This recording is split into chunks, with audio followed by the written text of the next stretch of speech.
Alexandre Rodrigues Ferreira foi um importante naturalista brasileiro, nascido em 1756, em Salvador, Bahia. Foi radicado em Portugal, país em que obteve o título de bacharel e doutor em filosofia natural, pela Universidade de Coimbra. Foi a partir das relações tecidas na Universidade de Coimbra, em especial pela tutoria do naturalista italiano Domenico Agostino Vandelli, que Rodrigues Ferreira recebeu indicação para realizar a viagem filosófica, uma das principais expedições do século XVIII no Brasil.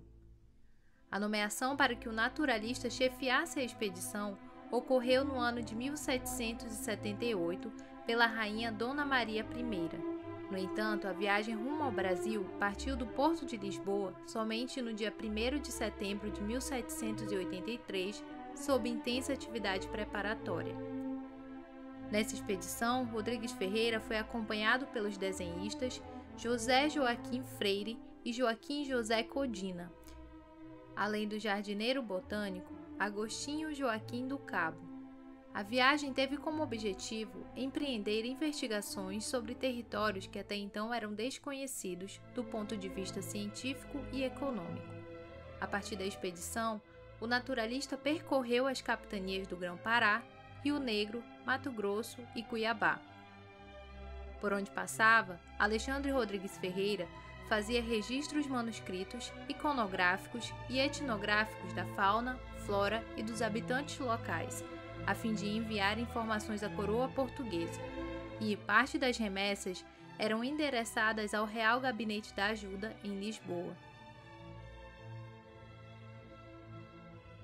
Do ponto de vista histórico, a viagem filosófica de Alexandre Rodrigues Ferreira se insere no período conhecido como Século das Luzes, marcado pela ascensão do Iluminismo.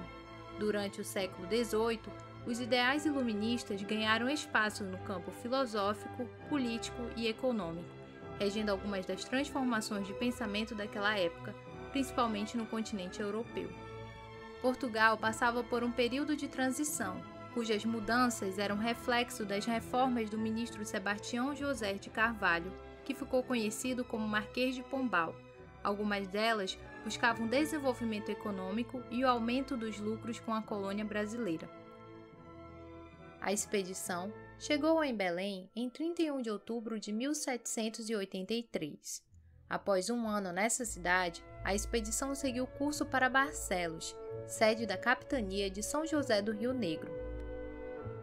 Barcelos aparece nos relatórios de Alexandre Rodrigues Ferreira como um dos principais polos de recolhimento de amostras. A expedição ficou no local por quase 3 anos, esperando ordens superiores para que voltasse a Portugal. Ao todo, partiram de Barcelos 8 remessas enviadas para o Museu de História Natural da Universidade de Coimbra, totalizando cerca de 933 exemplares de diferentes coletas etnográficas, zoológicas e botânicas. Nos 2 últimos casos, alguns exemplares eram enviados ainda vivos.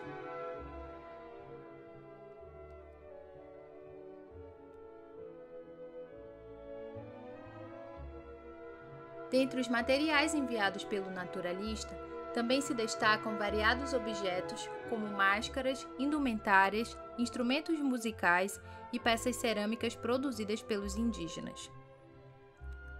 Nas descrições das peças cerâmicas recolhidas em Barcelos, Rodrigues Ferreira menciona que a confecção destes objetos era atividade exercida exclusivamente por mulheres. Em uma das anotações sobre o processo de criação dessas peças, ele destaca que as índias tinham preferência por um barro limpo e que, mesmo sem rodas ou sem máquinas, criavam com as próprias mãos panelas, pratos e outros utensílios. Ele também destaca que, junto ao barro, elas incorporavam cinzas de cascas de árvores que, unidos, formavam uma peça mais resistente. Em alguma das peças coletadas pelo naturalista, é possível observar motivos florais, bem como o adorno com formas zoomorfas, como é o caso deste vaso, atribuído às índias de Barcelos.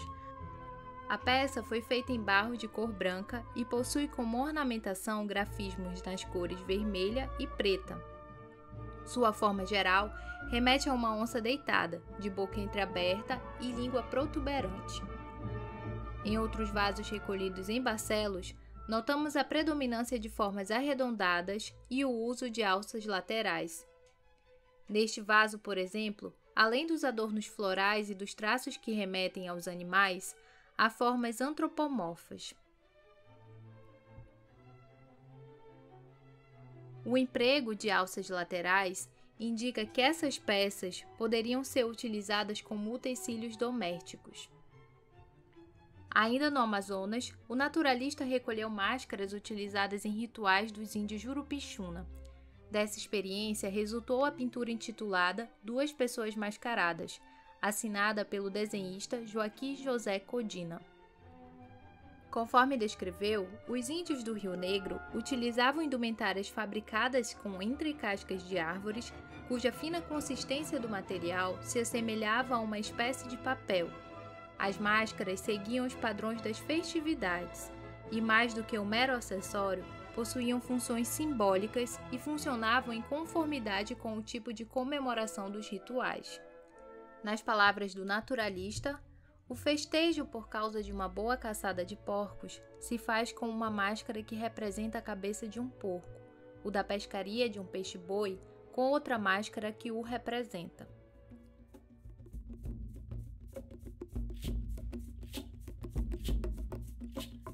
Na pintura, elaborada por Codina, é possível observar os detalhes dos trajes ritualísticos. As máscaras cobrem todo o rosto e o pescoço e é complementada por uma espécie de indumentária que se assemelha a um vestido. Os trajes são adornados por motivos geométricos com predominância das cores vermelha, preta e branca. Ambos os mascarados portam em suas mãos um tipo de instrumento musical chamado pelo naturalista de canudos de taboca, que serviam para marcar os compassos da dança, algo que, segundo ele, soava como o som das cascavéis. A partir do contato com o ritual do Jurupixuna, Alexandre Rodrigues Ferreira escreveu o diário intitulado Memória sobre as máscaras e farsas que fazem para os seus bailes os gentios Jurupixuna. A viagem filosófica de Alexandre Rodrigues Ferreira nos rendeu um inestimável conjunto de informações, coletadas ao longo de uma jornada de 9 anos de expedição. O naturalista faleceu em 1815, em Lisboa. Seu diário de viagem se mostra um importante legado para a história natural. A viagem filosófica foi a primeira expedição dessa magnitude a percorrer a Amazônia brasileira. Dos vastos exemplares naturais e etnográficos enviados pelo naturalista a Lisboa, restam apenas os que se encontram no Museu da Ciência da Universidade de Coimbra, no Museu Nacional de História Natural e da Ciência e na Academia das Ciências de Lisboa. Johann Baptist von Spix e Carl Friedrich von Martius foram dois importantes naturalistas alemães que percorreram o Brasil durante o século XIX. Johann Baptist von Spix nasceu em 1781 na cidade Rüstadt an der Aisch, território que pertencia ao Reino da Baviera. Ingressou na Escola Episcopal de Bamberg aos 11 anos e logo no ano seguinte foi transferido para o Seminário Episcopal da cidade. Aos 19 anos já era doutor em filosofia. Também se formou doutor em medicina no ano de 1807 e em 1810 foi contratado pela Academia Real de Ciências para organizar o Museu de Zoologia em Munique.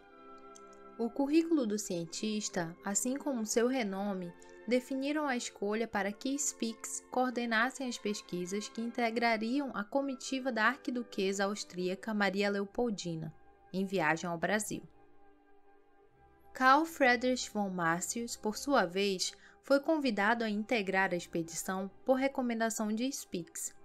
O naturalista nasceu em Erlangen, na Baviera, em 17 de abril de 1794. Era filho de um dos fundadores da Sociedade Real de Botânica de Regensburg.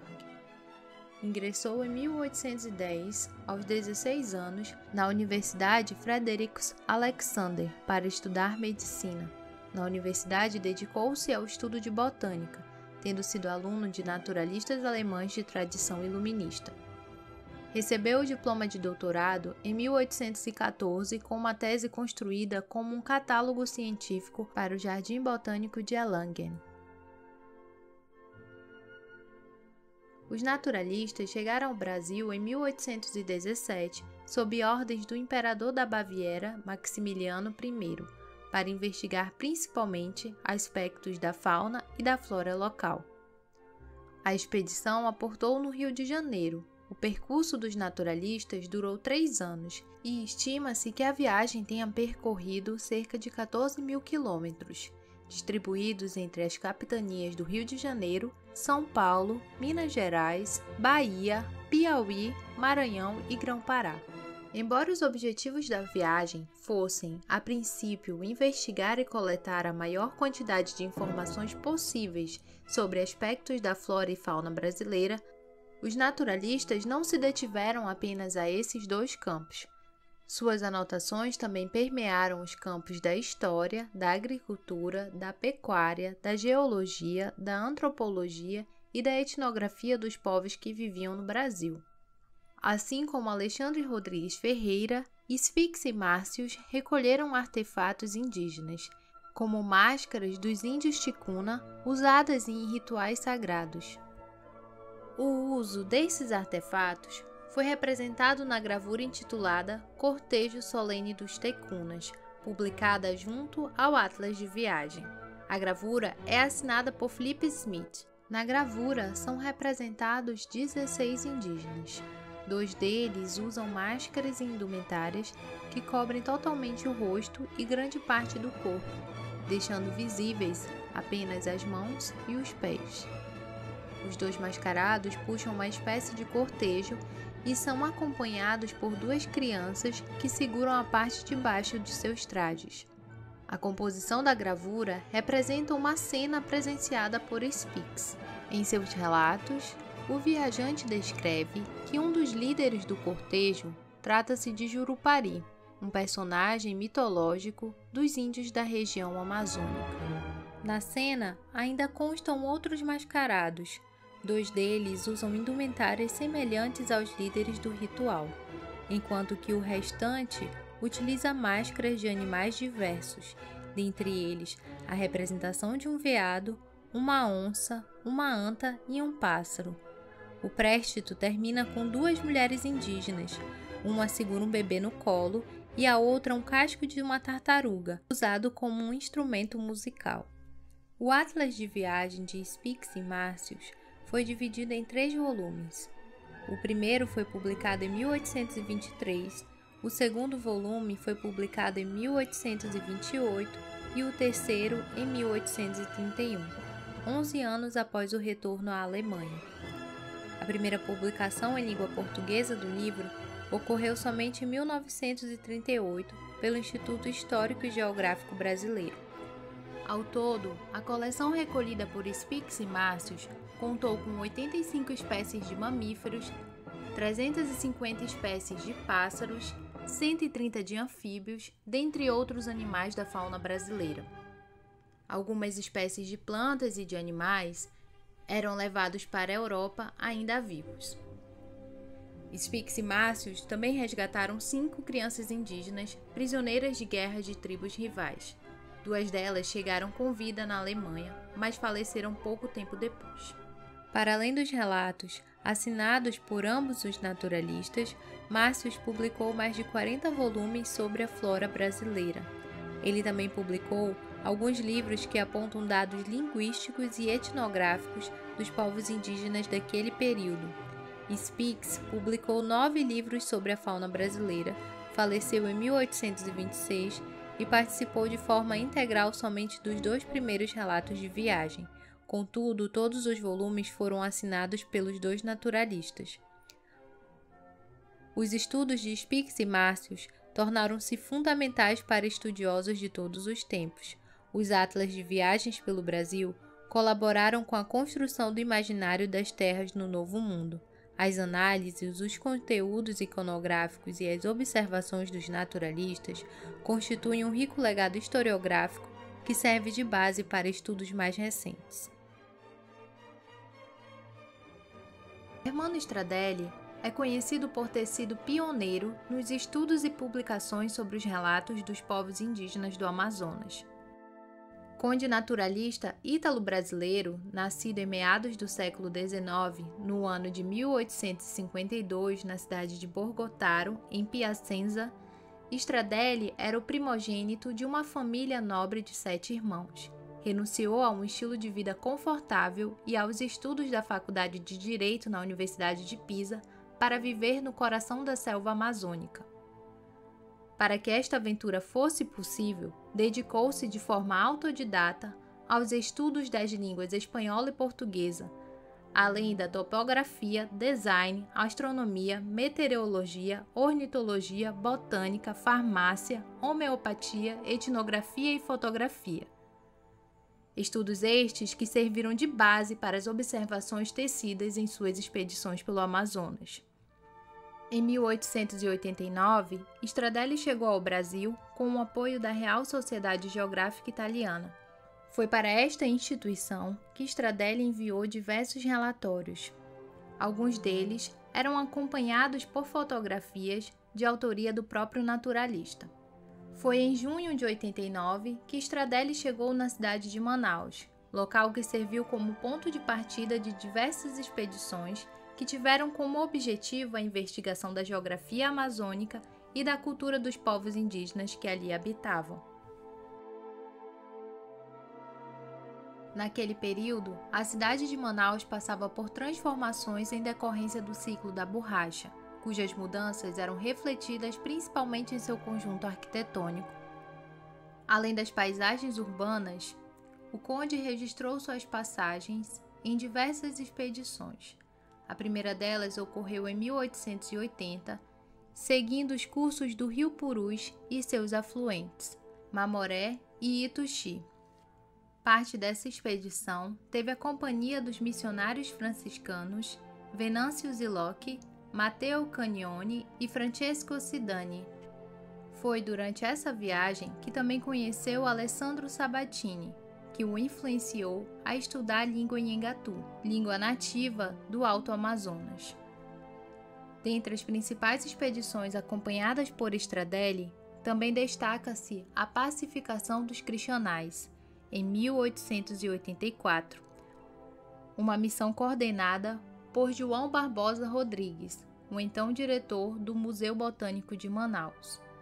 A expedição percorreu o rio Jauperi, e a partir dela, Stradelli fez importantes registros manuscritos e fotográficos, alguns dos quais estão preservados no arquivo da Sociedade Geográfica Italiana. Em uma das fotografias desse acontecimento histórico, ele registra a cena do primeiro contato entre os indígenas e João Barbosa Rodrigues. A fotografia, em posição de paisagem, possui tons de sépia. Nesta cena, Stradelli enquadrou a paisagem das margens do rio com a presença de algumas árvores. Em segundo plano é uma canoa posicionada à frente de um banco de areia, vestindo roupas claras e um chapéu, está João Barbosa Rodrigues, e em sua frente, um grupo de índios. Ao lado esquerdo de Rodrigues, podemos ver outros homens que faziam parte da expedição. Em outra fotografia, ele captura a relação de aproximação inversa. Desta vez, são os índios que se aproximam da embarcação dos expedicionários. Na imagem, que também é capturada em modo de paisagem e possui tons de sépia, uma canoa está posicionada em frente a um barco. Na canoa, os índios já não estão mais nus, pois usam alguns dos presentes levados pelos expedicionários a mando do governador da província do Amazonas. Interessante observar que as duas embarcações ocupam o mesmo plano da imagem, o que pode representar, de modo simbólico, a amizade selada entre os cristianais e os expedicionários. Essa cena acompanha um relato registrado em um dos boletins enviados à Sociedade Geográfica Italiana, publicado em 1889, num relatório intitulado de Rio Branco. Nas palavras do naturalista, os presentes começaram a ser trocados de parte em parte. Os indígenas nos davam arcos e flechas, e nós, chapéus, camisas, calças, facas, etc. Outras expedições significativas de Ermanno Stradelli ocorreram ao longo do rio Uaupés e seus afluentes.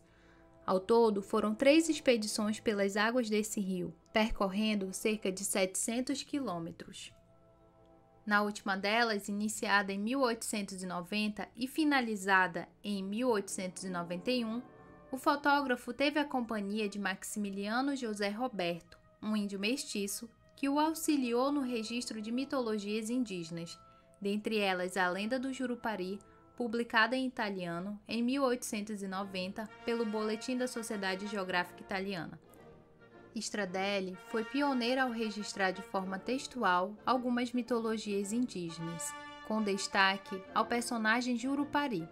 Jurupari, nesse sentido, aparece como uma figura legisladora, diferente da visão dos missionários católicos que o consideravam como demônio. Por ter tido um olhar sensível e respeitador com os indígenas, ele foi apelidado de o Filho da Cobra Grande. Stradelli viveu 43 anos no Amazonas, recebeu cidadania brasileira no ano de 1893. Atuou como promotor público em Tefé, após ter retornado à Itália e finalizado os estudos em Direito. Sua última expedição ocorreu no Alto Rio Branco, organizada pelo governador do Amazonas, Constantino Neri. Dessa expedição, Stradelli organizou um mapa da Bacia do Rio Branco, publicado junto ao álbum O Vale do Rio Branco, com fotografias de autoria de George Hubner. Ermanno Stradelli faleceu em 1926 em Manaus, após contrair lepra. Na contramão dos moldes daquela época, desenvolveu uma compreensão humanizada em relação às culturas indígenas, além de ter sido pioneiro no registro fotográfico desses povos. Stradelli foi precursor na coleta, documentação e divulgação de narrativas mitológicas indígenas. Seu trabalho também se destaca por ter registrado de forma escrita a língua Nhengatu. A contribuição do naturalista como fotógrafo encontra-se atualmente no Arquivo Fotográfico da Sociedade Geográfica Italiana. O acervo consiste em 83 fotografias que mostram parte do que o naturalista viveu na Amazônia.